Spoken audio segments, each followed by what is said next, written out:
Fala, galera! Estou aqui com o meu convidado mais do que especial, Renato Ucha. O pessoal te chama de Ucha, né? É Ucha, 98,7% das pessoas me chamam simplesmente de Ucha. Ucha, Ucha. Legal. Qual que é a origem de Ucha? Que... Ucha, Ucha. Ucha no Brasil, Ucha, né? Na Espanha, Ucha, Uchita, Ah, Ucha. É o espanhol. baúzinho ali onde põe a moedinha. É Ah, uma família pequena, até mesmo na Espanha, mas veio da Espanha. Acho que meu bisavô, tataravô, não sei. Ele veio da Espanha aqui para o Brasil, fez a festa aqui no Brasil, alguns aham. países aqui da América Latina. E hoje, se você encontrar alguém com o sobrenome Ucha, atenção, não é o Showa era um Sim. repórter de uma grande emissora de televisão, que aliás está renovando toda a sua frota de apresentadores aí, né, que um tal de Marcos tinha um sobrenome muito parecido com o meu e muitas pessoas confundem. Mas não é Ucha. E se você encontrar qualquer pessoa com sobrenome Ucha, Ucha Campos, Ucha alguma coisa, em algum nível, né, 3 pontos para cima, a gente tem algum tipo de vínculo, algum tipo de ligação. Legal, bacana. Para a galera que tá te conhecendo agora, você se define como o quê? Como um agilista, um consultor? Que título que a gente poderia dar para você? Eu ajudo pessoas a destravarem carreira. Ponto. Legal. Eu ajudo pessoas a destravarem carreira. E na visão de negócios, eu trabalho dois temas que são importantes: liderança e gestão. Bacana. Agilidade, para mim, é meio. Quem olha agilidade como fim já começou errado. Cara, Agilidade faz parte da minha caixa de ferramentas para resolver problemas. Seja para destravar a carreira, seja para melhorar a liderança, seja para ampliar a gestão dentro de uma organização. Cara, perfeito. Eu tenho a mesma visão e porque tudo no final a gente quer movimentar métricas do negócio ali, né? É só mais uma ferramenta. Por isso que eu acho muito essa briga. Não sei se é briga é a melhor palavra, né? Kanban, Scrum. Eu acho que são eu nunca vi nenhum executivo, honestamente, que se preocupa com isso. Eu nunca vi. Ele se Vamos preocupa. lá, o que executivo se preocupa? Três coisas, anota aí. Isso aqui é dica, tá? Isso aqui não está nos livros. Executivo olha para três coisas. São três ponteiros, o que mexe o ponteiro da organização. Primeiro, net revenue, ou lucro líquido. Qual que é o tamanho do dinheiro que está ficando para a organização? Primeiro ponteiro que o executivo olha, lucro líquido ou net revenue. Segundo ponteiro, NPS, ou qualquer outro unidade de medida de satisfação de cliente. E o terceiro ponteiro, volume. Qual que é a quantidade que eu estou vendendo? Se a gente está falando de aplicativo, do digital, é quantidade de downloads, quantidade de usuários ativos. Esses são os grandes ponteiros. E com esses três ponteiros, que é o volume, o lucro líquido e o índice de satisfação do cliente, ele consegue definir onde que ele tem que pôr grana. É pôr grana na inovação, na parte de P&D, pesquisa e desenvolvimento, é no marketing, é no comercial, ou ele tem que acabar com o produto. São esses três indicadores que todo profissional deveria se preocupar, porque são os indicadores que estão na mesa do executivo. Cara, sensacional. E aí, pessoal, que vai assistir a gente depois, pega um caderno, porque o Ucha está trazendo uma visão aqui que eu acho que, não vou dizer que poucos, mas que eu vi até o momento são poucos, né? Porque eu vou contar até um episódio, Ucha, e eu vi o teu ponto de vista. Eu estava uma vez participando de um projeto, uma grande corporação, e um time falou assim: mas por que vai priorizar isso se isso tem a ver com receita? Já que receita não é uma preocupação da empresa. A gente falou, opa, mas de quem você viu? Ele falou, não, mas a empresa, ela não se preocupa com receita, a gente não se preocupa com isso. Eu falei, a gente quem? E aí, na visão desse time, a agilidade não deveria se preocupar com dinheiro. Eu falei, pessoal, vocês entenderam tudo errado. Agilidade é uma ferramenta. Cara, eu tenho exatamente a mesma linha. Ela é um meio, eu posso, não precisa ser nem ágil, qualquer ferramenta de gestão ou de projetos que me ajude a entregar resultado, para mim é válido. Ótimo. Eu acho que aqui tem algumas coisas que a gente tem aí um caldinho para tirar desse ponto de vista. Primeiro é o seguinte: quem está tocando operação, cara, operação é resultado na veia para ontem, para agora, e é todo mundo ali, ó, pressão, pressão, pressão, pressão para número, o número tem que vir. Você está na operação, é isso. Quem dá área de tecnologia, sustentação à produção, né, o Run the Company, quem está em sustentação, meu amigo, ali ó, é escaldante o tempo todo, é resultado. Não pode parar, a aplicação não pode sair do ar, tem que ter redundância, tem que ter um negócio muito importante, que é a questão de você manter o sistema no ar, aconteça o que acontecer. Né? Se tiver um incêndio no data center, a gente tem que ter um data center de recovery, de recuperação para a gente migrar e continuar e tal. Se você atua na área de inovação, aí eu acho que tem um parênteses.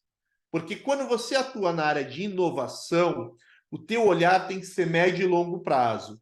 Se você atua em inovação olhando para o curto prazo, você vai esmagar ideias inovadoras. Então, se você atua, e aí é um parênteses, tá? Se você atua num time de inovação com um viés de médio e longo prazo, e nós não estamos falando de um time que vai fazer a próxima versão do aplicativo. Não, a gente está falando de um time que vai fazer o aplicativo que vai disruptar a empresa. Porque assim, se a empresa não trabalhar para se autodestruir, no sentido de que, olha, eu vou destruir o meu modelo de negócio, construir um muito mais lucrativo. Outro vai fazer. Então, se você trabalha nessa célula específica, o seu olhar de curto prazo deve ser desejabilidade e não resultado financeiro. Mas é um parênteses dentro desse olhar, tá? Por que desejabilidade? Porque eu preciso resolver um problema e demonstrar que as pessoas têm desejabilidade por utilizar a solução que eu estou fornecendo e oferecendo. Porque é isso que vai permitir com que a empresa ponha grana e aí escale esse negócio, e aí vai virar operação. Aí é dinheiro, e aí é foco no lucro, foco no resultado, foco no volume, foco no marketing, foco naquilo que precisa ser feito para entregar resultado. Cara, muito bom. O tema do nosso bate-papo aqui é estruturando uma empresa para operar de forma ágil, né? Agora, eu vou fazer uma pergunta para a gente entrar nesse tema de vez, assim. As empresas, elas estão preparadas para essa entrada, para essa estruturação hoje, você acha? Olha, eu acho que todas as empresas precisam ser ágeis, né? Não no sentido de fazer processos, tá? Mas no sentido de reagir rápido. Na guerra era o mundo VUCA, né? Volátil, incerto, complexo, ambíguo. De repente virou o mundo bunny, depois é o mundo gasoso, depois é o mundo... Cada dia o mundo tá mais maluco, cara.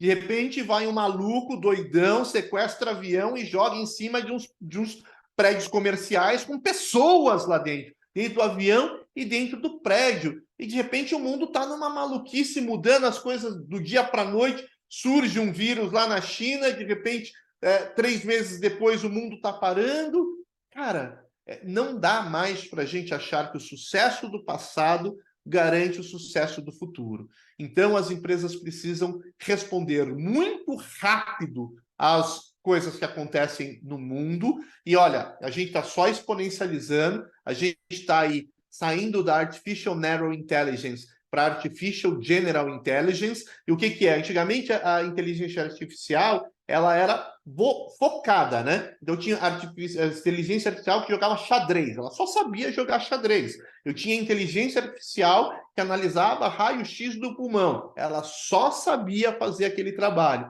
E a gente está começando a ver aí estalos da Artificial General Intelligence, que é quando a inteligência artificial ela passa a ser generalista. E daqui a pouco, daqui muito pouco tempo, a gente vai chegar na Artificial Super Intelligence, que é quando a inteligência artificial entende que ela é uma máquina e que ela se torna mais inteligente do que o ser humano. Então, isso é questão de tempo, não é questão se vai ou não acontecer.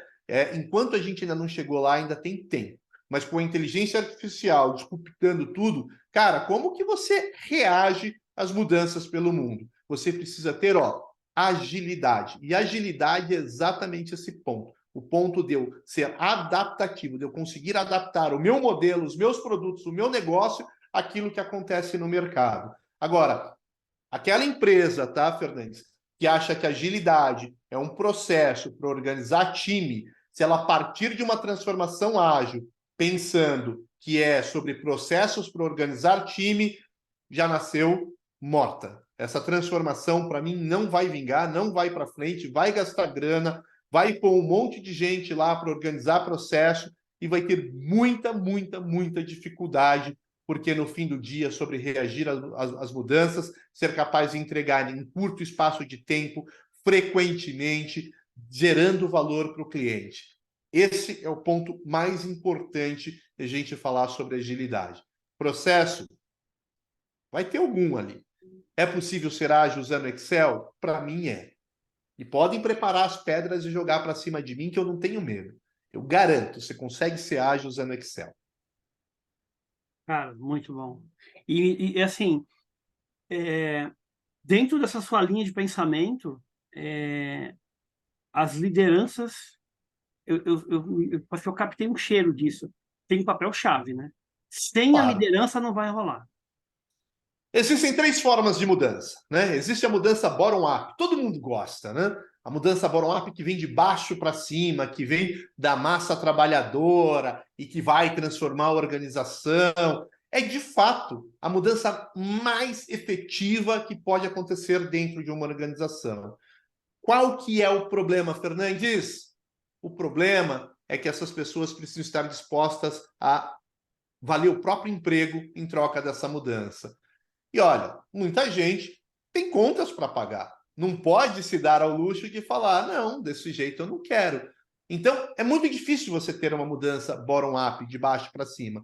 Quando que acontece uma mudança bottom-up? Quando vem uma nova geração. A gente está vendo geração Z chegando às organizações, os Zoomers, as organizações estão perdidas. Cara, como é que eu motivo essa geração? Cara, é uma geração que eu falo, vai lá, faz isso. Não, não vou fazer, porque eu discordo. Ah, mas eu te pago para isso, cara. A nossa CLT é claro, se você não cumprir a insubordinação, eu vou te dar uma advertência. Na terceira, eu te dou justa causa. Então, me dá advertência. Na terceira, você me dá justa causa. Então, cara, vai mudar, porque ela não está mais preocupada com o emprego dela. Então, é uma mudança que a gente está vendo acontecendo bottom-up, com uma mudança de uma geração. Você vai falar que a agilidade vai mudar com uma nova geração? Eu tenho dúvidas. Uma segunda maneira de se mudar é a mudança pelo processo, que é uma mudança quando vem pelo time gerencial. São os gestores ali, o middle management, os gestores intermediários, que vão, por meio de processos, mudar o comportamento dos times. Ok, legal. Eu acho que é uma mudança saudável, uma mudança que pode acontecer sim, mas você toca o processo do teu time, você dificilmente toca o processo de um departamento inteiro, principalmente quando a gente fala de multinacionais, onde você tem questão de cultura, questão de fuso horário, questão de operar várias unidades no mundo inteiro e precisar de uma sincronia, mas é válido, é um outro tipo de mudança. Agora, a mudança mais rápida que pode acontecer é quando houver uma mudança top-down, é quando o alto executivo diz, nós vamos mudar.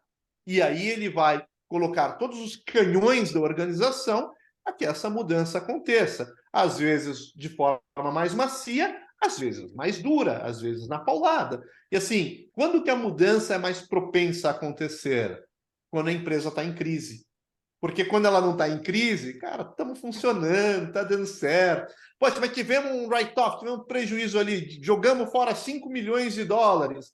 Tá bom, vamos olhar no balanço? Tivemos 150 bilhões de dólares de receita, não 5 milhões de dólares desperdiçados. Está precificado. A gente ouve nas empresas, Fernandes, um negócio que é o seguinte, parece que gastam muito, desperdiçam muito dinheiro.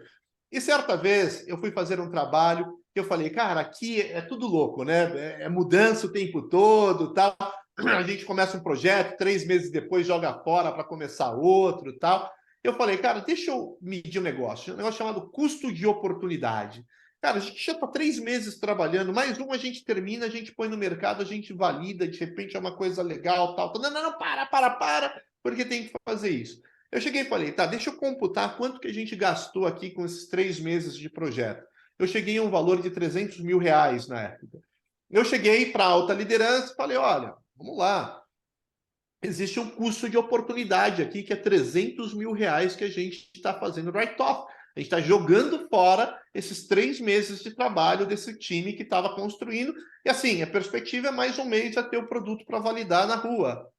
Viraram para mim e falou 300 mil para um faturamento de 50 bi na época. Está precificado, deixa para lá. Então a gente tem que ter essa visão. E se você pegar 300 mil de 50 bi, provavelmente é como se eu falasse, Fernandes, paga uma pizza ali pro rapaz ali na rua, e você falasse, tá bom, paga a pizza lá para ele. Você nem daria falta da pizza que você pagou para alguém. Esses 300 mil, comparando com 50 bilhões, é a mesma coisa que você pagar essa pizza. Então, está precificado. Nem sente. A empresa é tão grande que nem sente. Faz parte. Faz parte, né? E se a gente fosse levar esse conhecimento, pensando ali, vamos supor que eu tenho uma unidade ali que eu tenho, sei lá, 10 times Scrum ou 10 times Kanban, não importa. Se eu quisesse envolver essa galera mais, mesmo nessa mudança top-down que está vindo, mostrar para eles que a gente está focado em mexer em métricas de negócio, trazer para eles essa visão do negócio, essa visão do executivo, para dar maior clareza, para eles entenderem. Você acha isso válido? Eu acho válido, mas a gente tem que ser moderado. O que eu vejo é o seguinte, para quem que a gente vai dar essa visão? Primeiro, a gente precisa entender um negócio chamado liderança situacional. Para mim, ó, se você está assistindo, pegou a caneta e o papel aí, como o Fernandes falou, anota aí nesse teu papel, liderança situacional. E as pessoas acham que liderança situacional, Fernandes, é quando uma pessoa tem um pouco mais de conhecimento, tal, e ela acaba sendo ponto de referência para os outros, né? A gente fala, ó, ele é um líder situacional lá. E não é nada disso. Liderança situacional é quando o líder, ele muda o seu comportamento em função do liderado e de variáveis comportamentais ali, variáveis situacionais. É por isso que é liderança situacional. Quais são as duas variáveis situacionais? Primeiro, proatividade da pessoa. Segundo, nível de senioridade. E senioridade não é sobre manjar tudo de uma tecnologia, é sobre saber resolver problemas com o conhecimento que ela tem. Então, pega essas duas variáveis situacionais. Senioridade, proatividade. E de acordo com essas duas variáveis, você vai moldar o seu comportamento. Então, por exemplo, pega uma pessoa que tem um nível de proatividade absurdo, mas senioridade zero. O que acontece se eu empodero essa pessoa? O que acontece se eu começo a levar essa pessoa para entender, fazer toda essa parte de conhecimento de produto e de tudo mais? Proatividade alta, certo? O que ela quer? O que ela quer, Fernandes? Quer fazer, certo? Meu, ela quer pôr a mão, ela quer fazer. Senioridade baixa. O que vai acontecer? O que ela vai fazer? Vai sair fazendo do jeito que ela sabe. Você entender? Vontade de fazer, mas não conheço. Não sei como fazer. A chance de eu fazer Errado. errado, né? Vamos falar errado aqui. Vamos poupar o francês aqui, né? É. A chance dela fazer errado é grande. Se ela trabalha num banco, numa aplicação crítica, ela cometeu um erro, isso pode gerar problemas gigantescos para a organização. Então, o líder tem que saber que essa pessoa que, ó, baixa senioridade, alta proatividade, aqui, cara, é um estilo de liderança muito mais para o comando e controle. É uma liderança onde eu, líder, falo unidirecionalmente. Eu, líder, comando. Olha, faça assim, faça isso, faça desse jeito. E aí as pessoas falam, mas isso não é ágil, isso não é não sei o que, tal. Calma. Vamos olhar para a liderança situacional, o conceito de Kate Blanchard.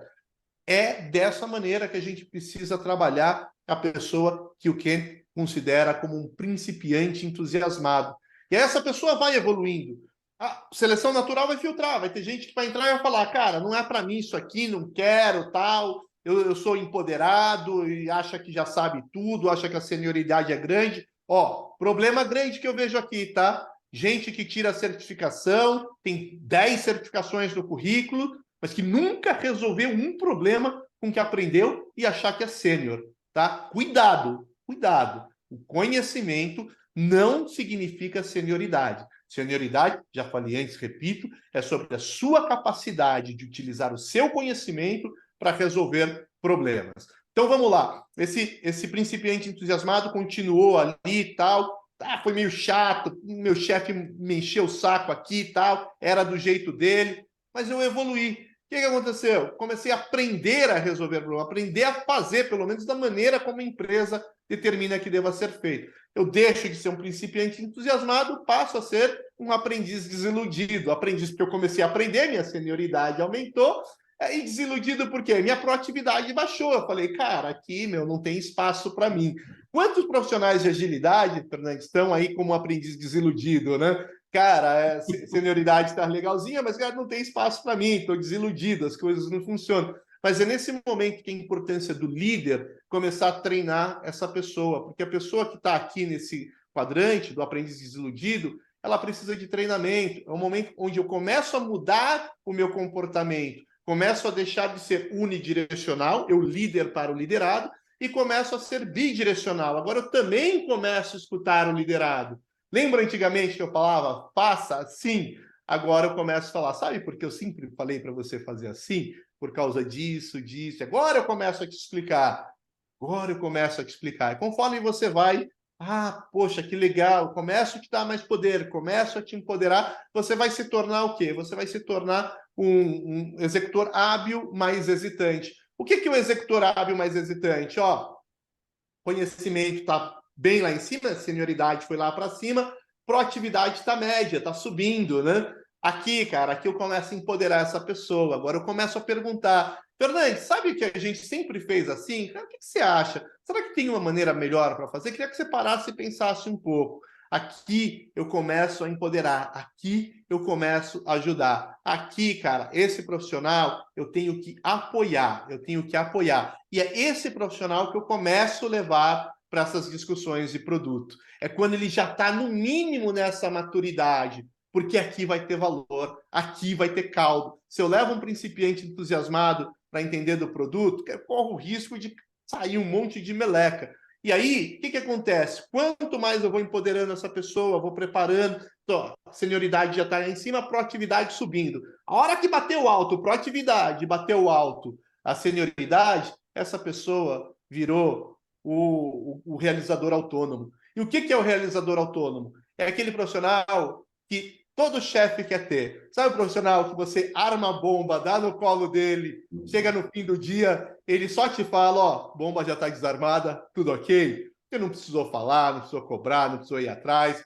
Cara, ele nem sabia por onde começar, ele foi lá, se virou, fez, aconteceu. Eu acho que a liderança hoje precisa entender esses 4 quadrantes da liderança situacional.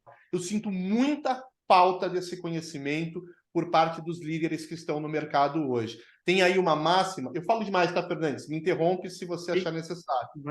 Cara, vai embora.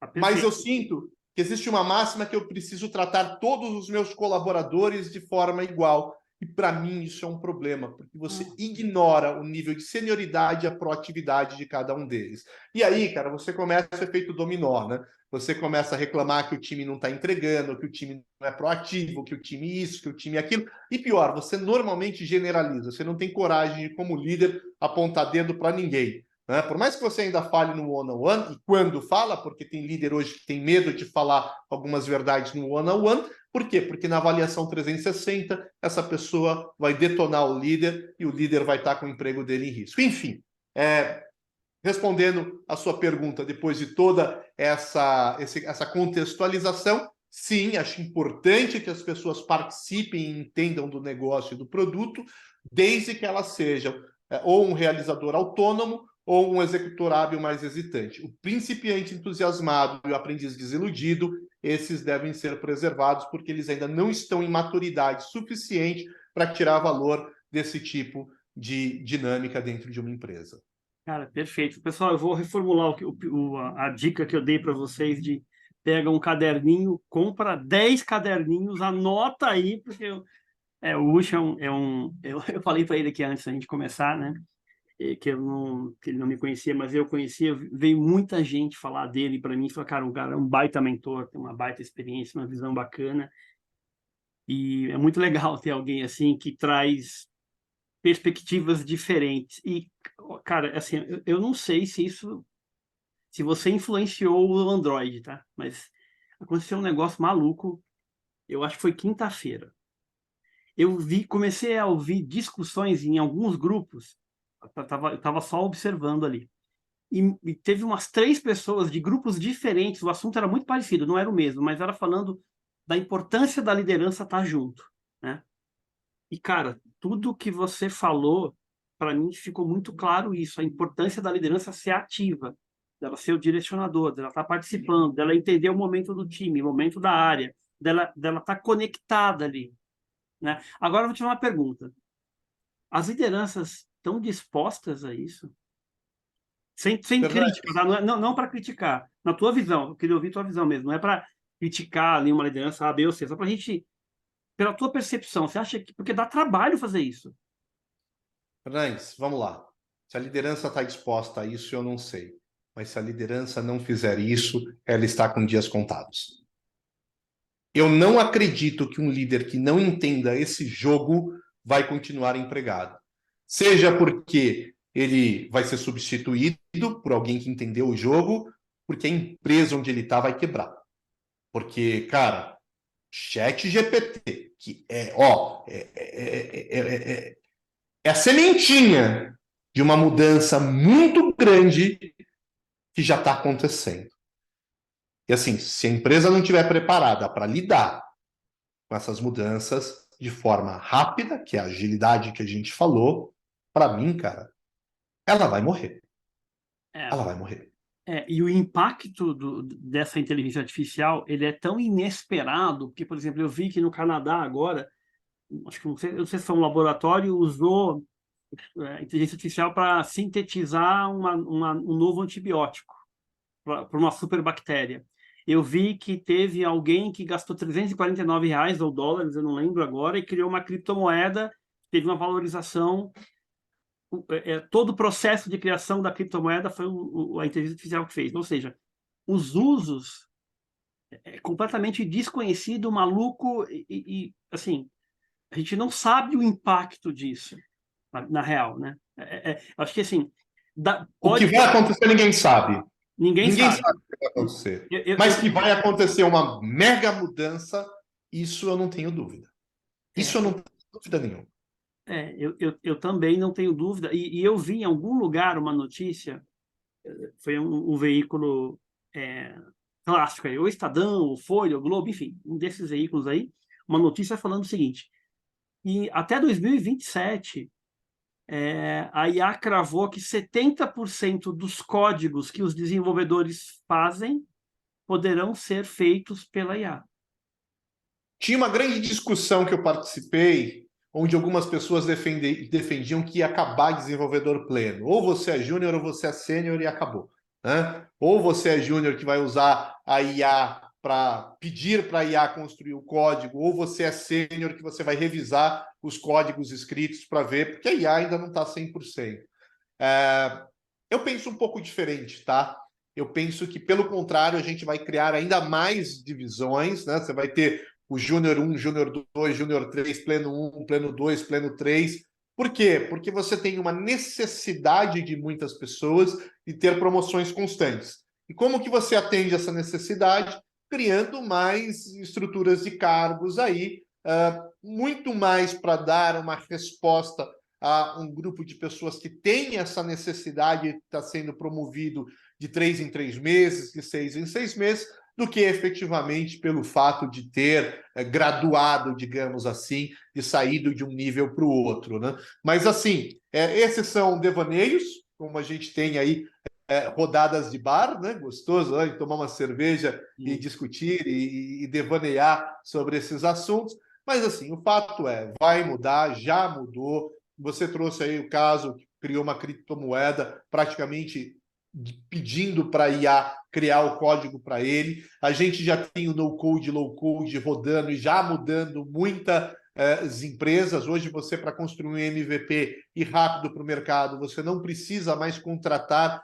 como é normal, pega o budget, contrata, vai num body shop, aí contrata uma squad lá com eles, cara, hoje você pega ali, faz um low-code, no-code, bota um MVP no ar em uma semana, valida, vê se traciona, se não traciona, se tem desejabilidade, que foi aquela palavra-chave que eu usei lá atrás, se tem desejabilidade, se eu validei, aí que eu vou pôr grana. E, assim, a maioria das inovações morrem nos estágios iniciais, então eu consigo testar muito mais rápido, muito maior volume de inovação, usando low-code, no-code, inteligência artificial, antes de realmente fazer grandes investimentos em ter algo que seja realmente disruptivo e grande. Outra coisa importante, que muito tempo já mudou, quando eu comecei em 1990 e 96 foi o meu primeiro emprego.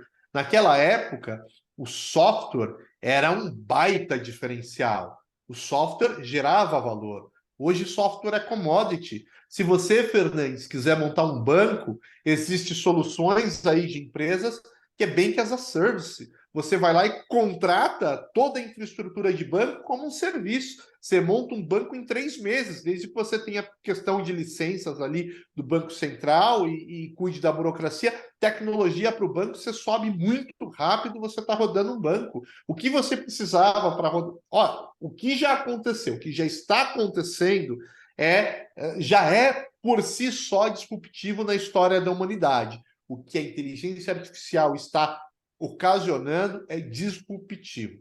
Pega a Midjourney, que gera imagens, aquilo lá é sensacional. E assim, o nível de realismo e de interpretar os comandos que você dá, eu quero uma cena assim, assim, assado, com isso, com isso, com aquilo. Você pode dar uma imagem sua e ela criar. Eu tenho uma mentoria de destravamento de carreira, que eu chamo os nossos mentorandos ali de líderes combativos, né? E o que eu fiz? Eu peguei no Midjourney, coloquei minha foto lá e falei, gera uma perspectiva minha combativa. Se você vê a imagem que ele trouxe, cara, é bárbara. Você fala, caramba, que nível de realismo. Como que você consegue uma inteligência artificial fazer isso? Você vê que realmente nós estamos em um outro momento. Eu vi recentemente um vídeo aí no YouTube que fizeram um deepfake, que é quando você pega uma imagem de uma pessoa e você cria ela virtualmente dentro de um outro ambiente. Então, eu vi um deepfake do Silvio Santos apresentando o Jornal Nacional. E se você não conhece, você vê de longe, você diz que é ele ali apresentando mesmo. É real, né? É real. Então, assim, é assustador o futuro que vem. E olha, eu não quero amedrontar ninguém. Eu não quero deixar ninguém amedrontado aqui com essa conversa. Mas, assim, entenda que essa é a parte importante dessa nossa conversa.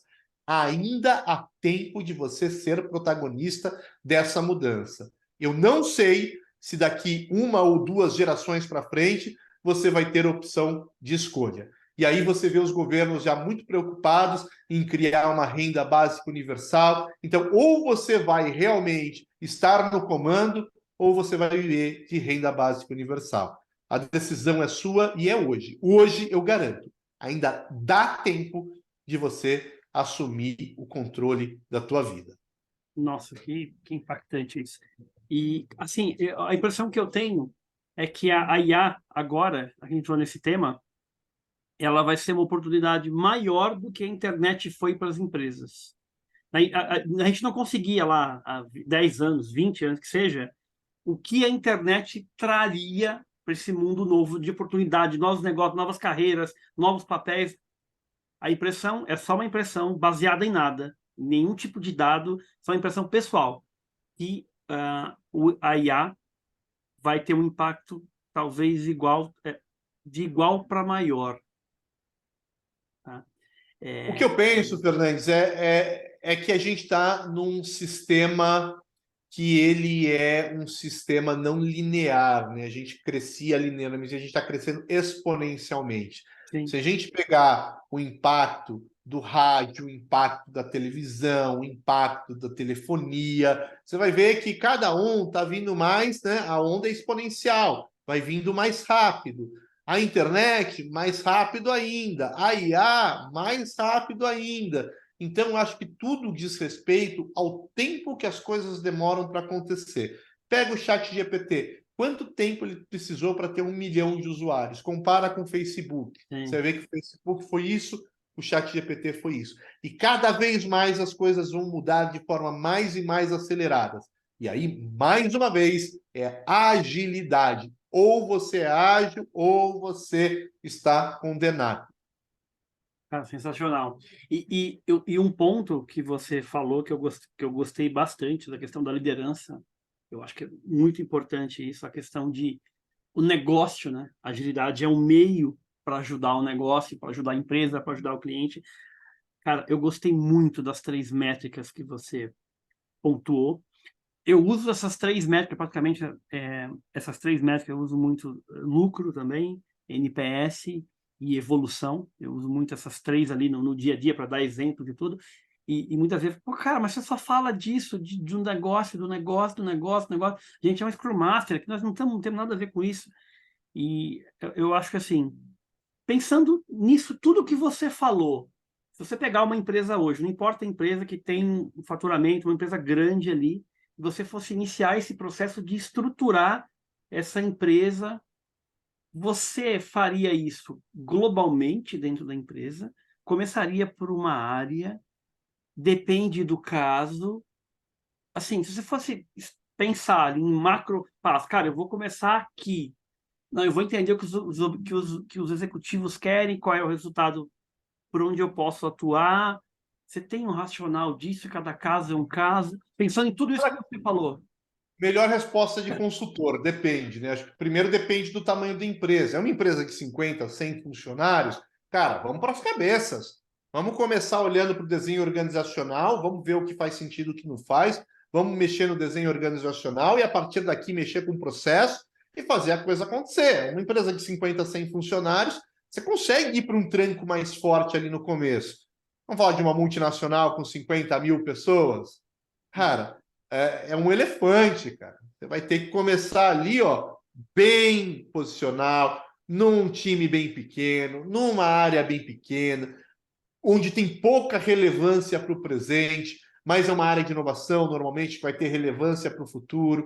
Então, cada caso é um caso, mas tem 3 coisas aí, Fernandes, que eu acho que são fundamentais para se entender. E, ó, erro crasso de agilista. Então, você está estudando para agilidade, você está fazendo curso de métricas, de OKR, de um monte de coisa. Entenda uma coisa. 3 pilares fundamentais para esse negócio dar certo. Primeiro deles, fazer a coisa certa. Eu vejo muito agilista preocupado com o processo, esquecendo de se perguntar se estão fazendo a coisa certa. Então, a primeira coisa é fazer a coisa certa. E aqui vai jogar o design thinking, a jornada do cliente. Aqui vai jogar uma série de ferramentas para mostrar para você, estamos fazendo a coisa certa? Depois, estamos fazendo a coisa certa. Depois, fazer do jeito certo. O que é fazer do jeito certo? Aqui joga o framework que você usa.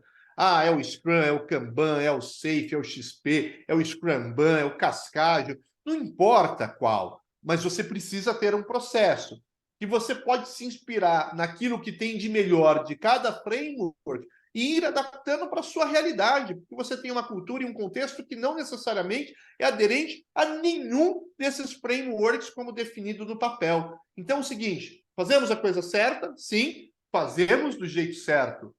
Legal. E aí vem o terceiro, que é fazer rápido. Não basta fazer a coisa certa, fazer do jeito certo, é preciso também fazer rápido. E as métricas que a gente olha para o time, que quando a gente fala de velocity, throughput, quando a gente fala de lead time, cycle time, total time, wait time, a gente está jogando aqui na rapidez. Agora, tem alguma coisa pior do que fazer a coisa errada, Fernandes? Tem. Eu vou dizer que tem. Você sabe o Demorar que para fazer a coisa errada, por exemplo. Não, é fazer a coisa errada rápido. Então, mas demorar, o que eu estou te falando é o seguinte, eu concordo com você, mas imagina que você escolheu errado e está demorando muito. Eu já vi É isso melhor demais. você demorar para fazer a coisa errada, porque em algum momento você vai jogar fora o projeto que gastou dinheiro e não entregou, do que você está fazendo rápido a coisa errada. Sim. Imagina que eu preciso ir, eu estou em São Paulo, eu preciso ir para o Recife. E aí eu pego aqui a rodovia que vai lá para Santa Catarina. Quanto mais rápido eu estiver andando nessa rodovia, mais longe eu estou do meu destino. Então, fazer rápido a coisa errada é a pior coisa. Eu vejo muito agilista preocupado com o jeito certo e com a rapidez e ignorando se eu estou fazendo a coisa certa. É a E direção.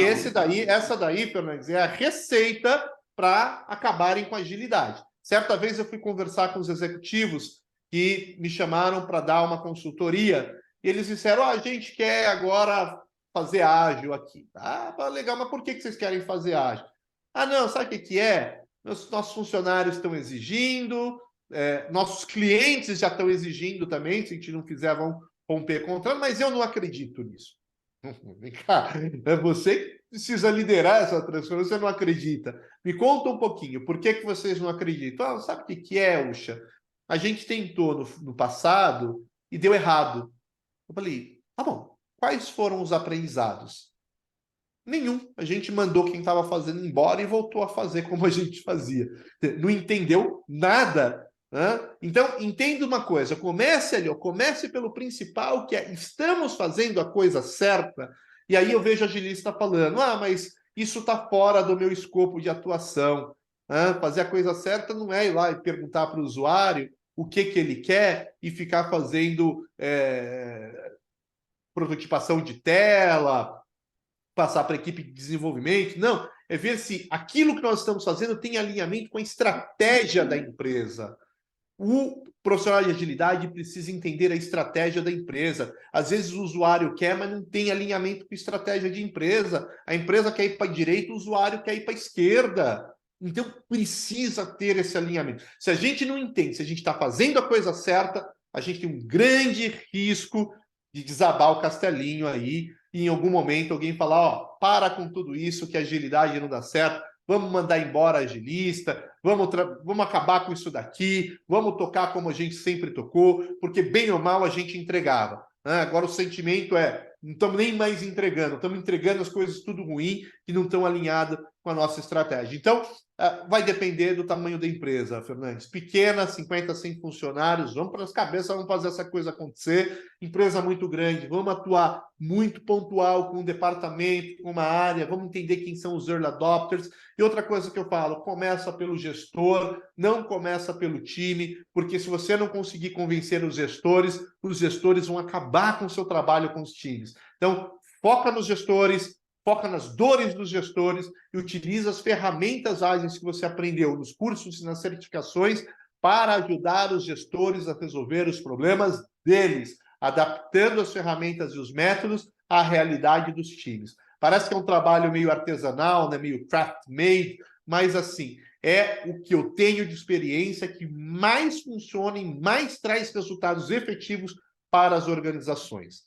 Já tive a oportunidade de desenhar um processo para desdobrar com todo mundo e foi horrível, porque o processo foi baseado em teorias e na hora de colocar na prática, cara, cada um tinha seu problema e ninguém estava nem aí para o processo. Eu tenho dores e minhas dores não passam por preencher um quadro e ficar colocando itens no quadro, arrastando o quadro. A gente tem pressão, tem que dar pressão, tem que entregar. Como um gestor disse uma vez para mim, olha, Ucha, o meu problema aqui é o seguinte, eu preciso fazer com que o meu time se sinta dentro de uma panela de pressão e que a água esteja subindo, sabe?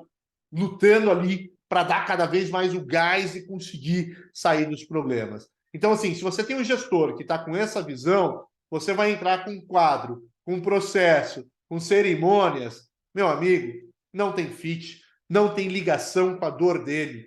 Óbvio, você não vai transformar na panela de pressão daquele jeito, mas você vai usar o teu conhecimento para que esse gestor tenha a sensação de que o time realmente entendeu o recado e que o time realmente está produzindo. Então, use as ferramentas para resolver problemas dos gestores, e não para dizer que você segue exatamente o manual. Caramba, eu acho que foi um bate-papo, foi uma aula, foi uma exposição muito bacana, cara. É incrível. Assim, o que eu te falei, né? Eu procuro absorver o máximo de cada convidado que vem aqui. E é muito legal ver você falar. É, Obrigado, obrigado, gratidão. não só pelo domínio do tema, tá? Você tem uma coisa que eu chamo de vantagem injusta, que é o quê? A tua habilidade de comunicação, ela é formidável. Isso é, Obrigado, e, obrigado, cara, gratidão. não, de verdade, isso te dá uma vantagem que você fica 100 anos luz na frente dos outros. É muito legal isso, né? E também dá para perceber o entusiasmo que você fala, né? E uma coisa pessoal, que eu gosto muito, e eu já ouvi uma vez que isso não é bom, mas eu tenho uma visão contrária. O tom que você usa, o tom didático ali, vamos chamar que é professoral, você faz de uma maneira muito, assim, que conecta o professoral, que eu gosto muito, didatismo, com a experiência, com a vida real, falando, cara, vai por aqui. E uma visão muito sóbria também. Poxa, E, gratidão, Fernandes, gratidão. Eu tenho assim, eu comecei a mexer com agilidade da pior forma possível, tá? Eu era coordenador de desenvolvimento. Para quem não sabe, coordenador era tipo um tech lead, vai, mas que punha a mão na massa, que codificava e que, by the way, tinha lá 3, 4 desenvolvedores lá que estava agregado e que, ó, tinha responsabilidade pelas entregas dessas pessoas. Isso no ano foi de 2006. E eu tinha um problema no meu time. Eu tinha o pessoal que, ó, carregava o piano. Mas eu tinha um cara ali, cara, que estava sentado no piano. Eu queria substituir essa pessoa e eu não conseguia. Eu não tinha autoridade, autonomia para isso. Eu não tinha competência para isso. Eu fui falar com o meu gerente. Olha, cara, tô com um problema aqui, tá? O gerente virou para mim e falou, cara, você é coordenador para resolver isso. Vai lá e se vira. Na época eu tomei um susto. Mas hoje eu dou razão e agradeço a ele pela atitude dele. Porque naquela época eu entrei lá no Google, pesquisando, e eu descobri lá o Scrum Guide, que na época, o Scrum Guide de Evolui nem tem mais isso, mas o Scrum Guide dizia que tinha uma cerimônia lá chamada stand-up, que era o seguinte, os stand-ups era o momento em que o time se reunia diariamente para dizer o que fez ontem, o que vai fazer hoje, está com algum problema. Não usem isso, pelo amor de Deus, no dia de hoje, porque o Scrum Guide de Evoluir não tem mais isso, tá? Mas o primeiro uso que eu tive de um processo ágil foi com o intuito do quê? De expor essa pessoa perante o time para ver se, expondo ele ia se tocar e ia melhorar. Não estou aqui defendendo que eu estava certo, não estou falando que concordem comigo, eu estou relatando como foi o meu primeiro contato com agilidade. E eu comecei, a partir daí, me aprofundar, ir atrás, entender porquê das coisas.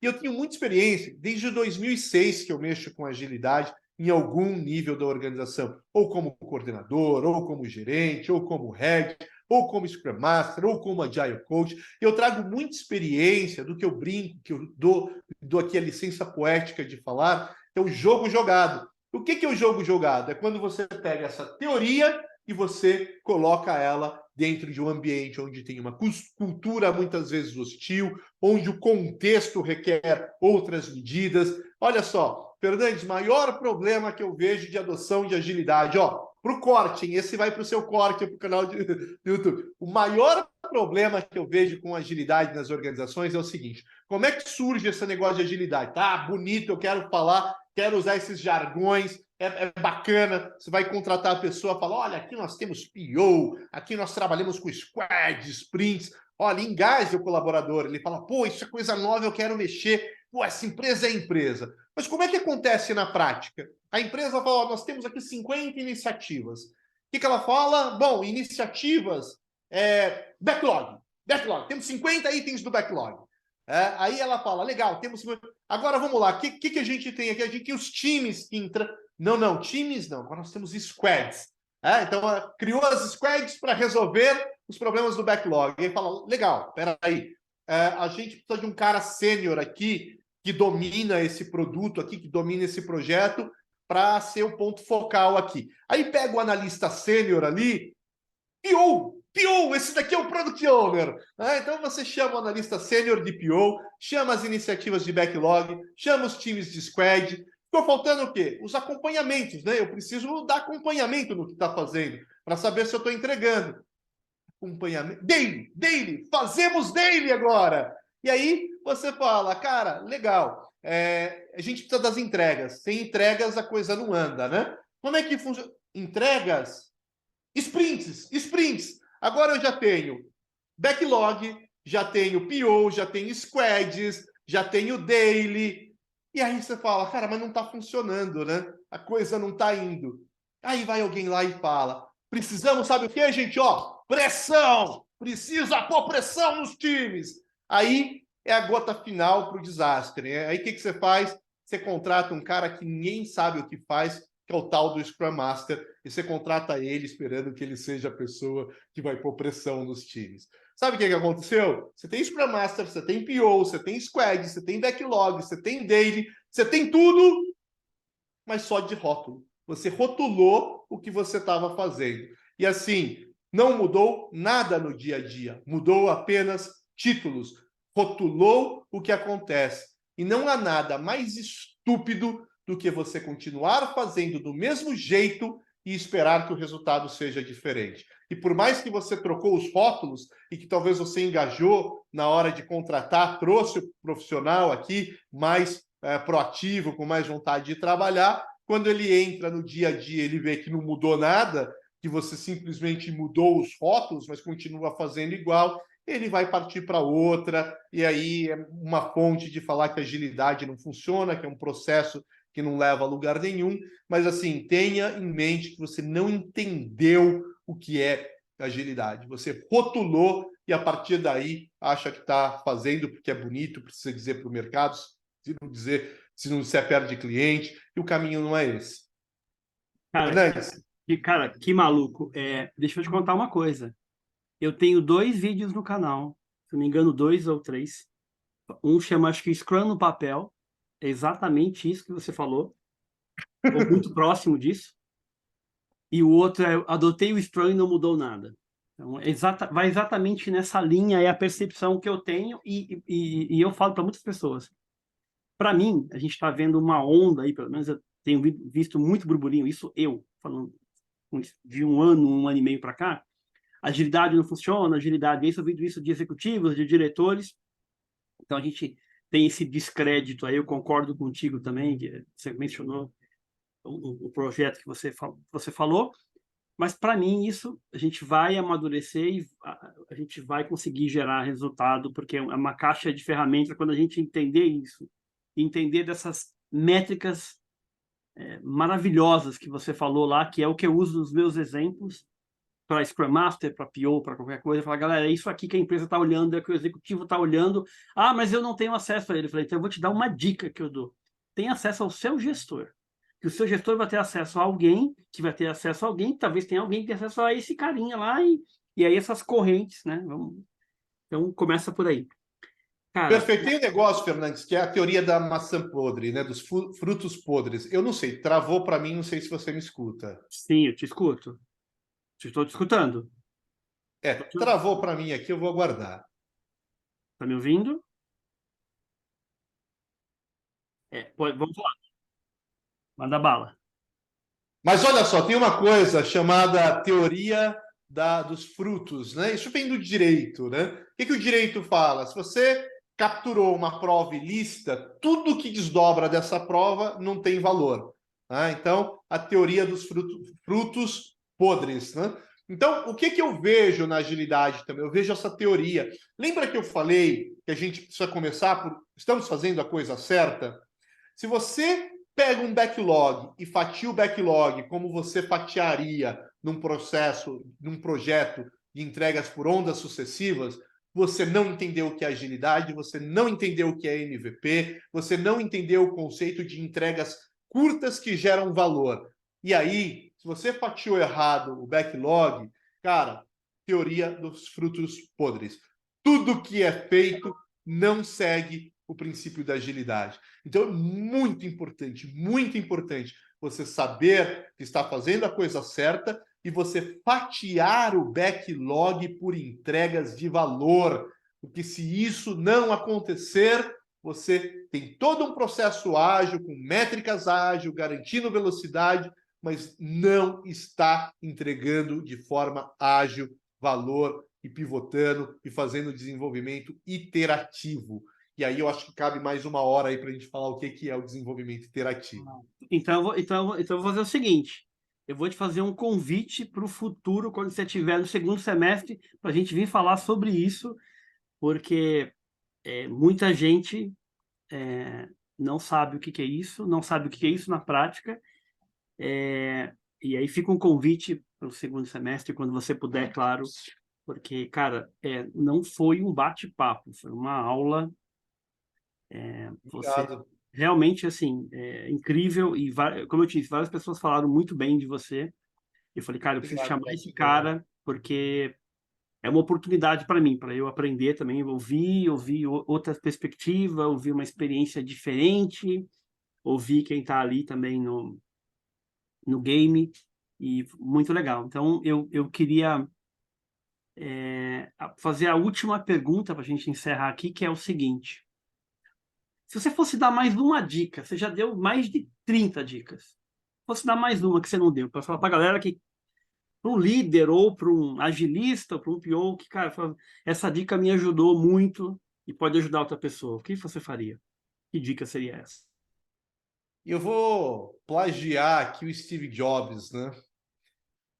A grande diferencial não está no mainstream, não está onde todo mundo está indo, está nas bordas. Então, olhe para as bordas, olhe para as bordas. Olha, quando eu comecei a entrar nesse mundo de agilidade, o que eu fiz? Eu comecei a falhar, eu quero ser a referência Scrum no Brasil. E aí eu fui estudar. Decorei, memorizei todo o Scrum Guide. Aí eu fui começar a entender, porque uma coisa é você memorizar o Scrum Guide, aí você vai ali, ó, numa empresa, vamos fazer a daily aqui. Aí o gerente vira e fala, por que você está perdendo tempo? Não, peraí, para que isso? Isso é perda de tempo. Todo mundo sabe o que está fazendo, todo mundo é sênior aqui, todo mundo sabe o que tem que fazer. E aí você fica ali com aquele discurso da teoria que não agrega. Eu falei, preciso de mais, preciso entender por que a gente faz cada coisa que está aqui. Para cada parágrafo do Scrum Guide, eu fui entender o porquê das coisas. E quando eu entendi tudo, eu descobri que eu tinha um grande gap, que era lidar com pessoas. E aí eu fui fazer um MBA. Se você perguntar qual que é a minha formação, eu sou formado em administração de empresas, tenho certificações em projetos, tanto cascata, com PMBOK lá ali, na versão 3 ainda, sou certificado também em Scrum, na parte de agilidade, mas tenho também formação em gestão da estratégia, mas eu fui fazer um MBA em desenvolvimento humano, porque eu entendi que eu precisava também entender de pessoas. Se hoje você me perguntar, você lê os livros de agilidade? Ó, tá aqui. Esse é o livro que eu estou lendo no momento, ó, Oportuno, Imunidade à Mudança. Você não vai ver, cara, esse aqui não é um livro que está lá na cesta de agilidade, mas é um livro que trata muito como que você lida com mudança em ambientes complexos. Saia do mainstream. Tá todo mundo falando de KMM, eu preciso saber de KMM. Tá todo mundo chamando de flight levels, eu preciso ser o principal conhecedor de flight levels. Tá todo mundo falando de Kanban, eu tenho que ser o ultra super profissional do Kanban. Cara, Kanban, Flight Levels, KMMI, tá lá no YouTube, cara, você já tem experiência, tem muitos vídeos bons ali dentro, que vai te dar direção, que vai mostrar para você o caminho, e que você consegue levar para o teu dia a dia. Mas aqui, ó, aqui você é único, aqui você é único, aqui é você e mais 10 que leram esse livro. Começa a olhar para as beiradas, começa a olhar para o canto, nos cantos, começa a conectar esses pontos, conecta o teu passado com o teu presente, conecta as coisas que você fez no passado. Olha, sempre gostei de jogar bola. O que jogar bola tem a ver com agilidade? Cara, para e conecta. Fui goleiro por muitos anos, pivotei, hoje jogo no ataque. Cara, quer mais agilidade do que isso? né? Era goleiro, tive Covid, fui parar na UTI, perdi 1/3 do pulmão esquerdo, falei, preciso de mais aeróbico, vou para a linha para ganhar, e tem um porquê das coisas. Isso é agilidade, é pivotar, é mudar, é treinar, é muito treino, tá? As pessoas tendem a ver você no palco. Quando você está no palco, Neymar, quando ele entra em campo, ninguém vê o passado dele.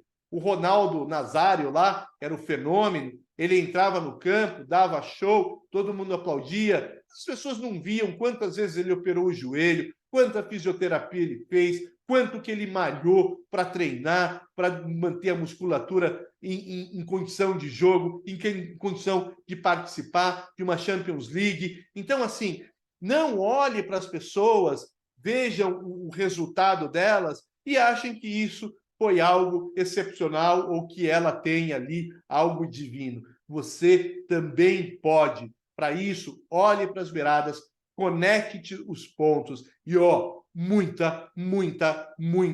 muita preparação.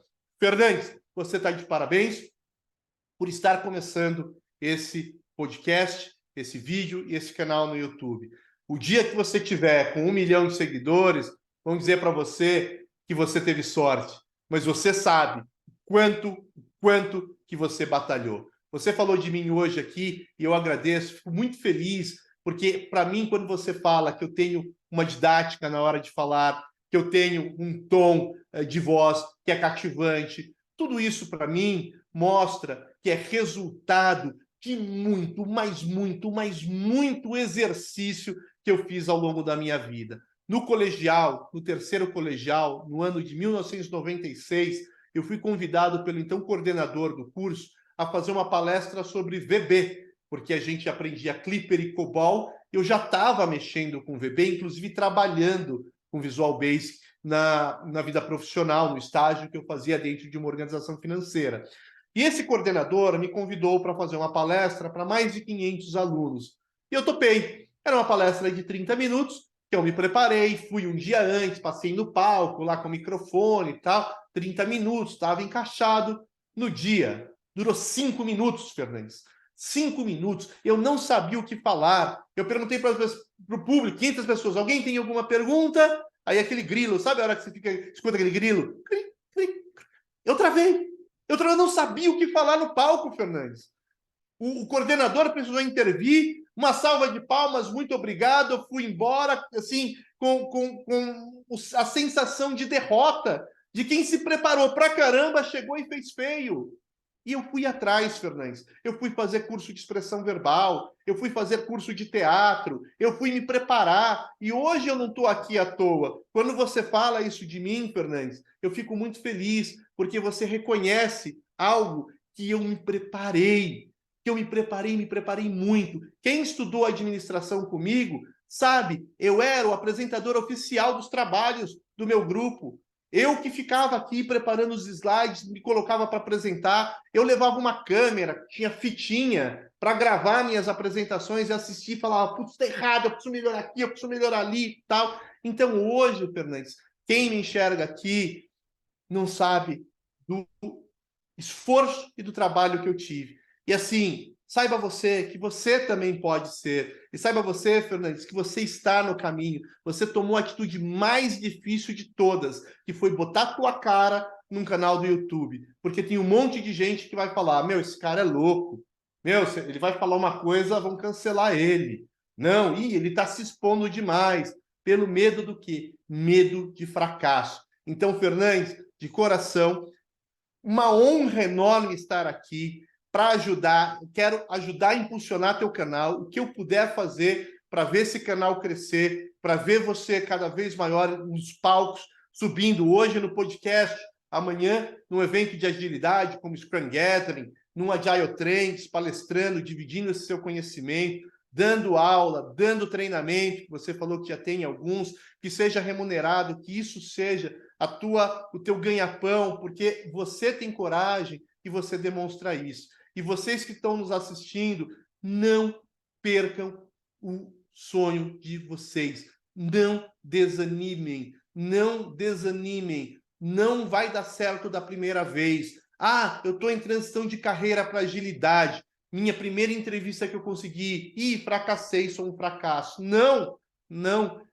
Que nem vendedor, cara. Se você é vendedor, a cada não que você recebe, você está mais próximo do teu sim. O que você precisa fazer é tirar aprendizados, é agilidade, inspecionar e adaptar. O que eu errei aqui? O que eu preciso mudar? Eu tenho um serviço, Fernandes, que eu chamo de entrevista simulada, onde eu recebo as pessoas e a gente faz uma simulação de entrevista de emprego. E numa delas, uma moça não parava de falar: ai, não, porque eu sou de uma geração que não gosto de usar câmera. Ah, eu sou de uma geração que não gosto. Eu sou de uma... Cara, para de pôr a culpa nas coisas. Para de pôr a culpa na geração. Para de pôr a culpa na esposa, no esposo. Para de pôr a culpa no mercado de trabalho. Para de pôr a culpa no RH. Para de pôr a culpa na falta de dinheiro. Cara, hoje você tem o mundo na palma da sua mão. Cara, com isso daqui, você tem acesso a informações do mundo inteiro, que você pode beber dessa fonte. Acredite em você, não desista, vá atrás, vai passar por perrengue, vai dar errado, mas o dia que tiver sucesso, você vai estar dando risada, enquanto um monte de gente vai estar falando. Foi sorte. É isso, Fernandes. Obrigado pelo espaço, gratidão. Quem me assistiu, quiser me seguir nas redes sociais, @Renato Ucha, no Instagram, Renato Ucha no LinkedIn. Quem quiser ter acesso aos meus e-books dentro da Amazon.com, pesquise ali por Renato Ucha, que encontra, tem 2 e-books, as 5 ações diárias para se destacar em times ágeis e 5 crenças corporativas que colocam em xeque o seu trabalho com agilidade, onde eu trago muita experiência, muito jogo jogado. Eu não falo de teoria, eu falo da prática, das dificuldades que você vai ter e trago lições que eu tive para trazer caminho, para clarear o seu caminho, para ser um bom profissional de agilidade. Gratidão mais uma vez, muito obrigado e tamo junto. Cara, muito obrigado você pela tua generosidade, pelo profissionalismo e eu vou te falar uma coisa, cara. Eu vou deixar gravando isso porque é muito bacana ver você falar isso, de verdade mesmo. E eu vou te falar o que eu senti quando você falou. Me deu vontade de chamar você para uma conversa de boteco e falar, cara, me conta a tua história. De verdade. E assim, eu espero poder fazer isso um dia. Eu moro no sul de Minas e eu sou um cara de conexão, sabe? Eu gosto muito de aprender com as pessoas, de ouvir e vendo você falar, deu para ver que você tem uma história legal. Então, eu acho que isso é um outro convite, mas você deu uma aula, foi um show. Eu que agradeço a tua generosidade, disponibilidade. Eu vou colocar todos os links aqui, se você quiser me passar depois, mas eu posso ir na Amazon, na descrição do vídeo, porque eu acredito muito nisso, de conteúdo que você trouxe, as dicas, elas podem ajudar muita gente. De verdade, eu acredito nisso, porque eu estou fazendo aqui. E obrigado mesmo, de coração, pela sua generosidade, pelo ensinamento, pelo aprendizado. Eu saio daqui com muitas pulgas atrás da orelha. Eu vou ficar digerindo isso e que venham as próximas. Obrigado e até a Que próxima. bom. E se alguém quiser entrar em contato, eu também sou mentor, eu trabalho com destravamento de carreira, acesse o meu site renatoucha.com.br, que lá embaixo tem um link para agendar uma mentoria de 30 minutos para a gente se conhecer. E se você é uma empresa, quer trabalhar liderança ou gestão, entre em contato com a gente, 11 996, 966798784. Vamos lá.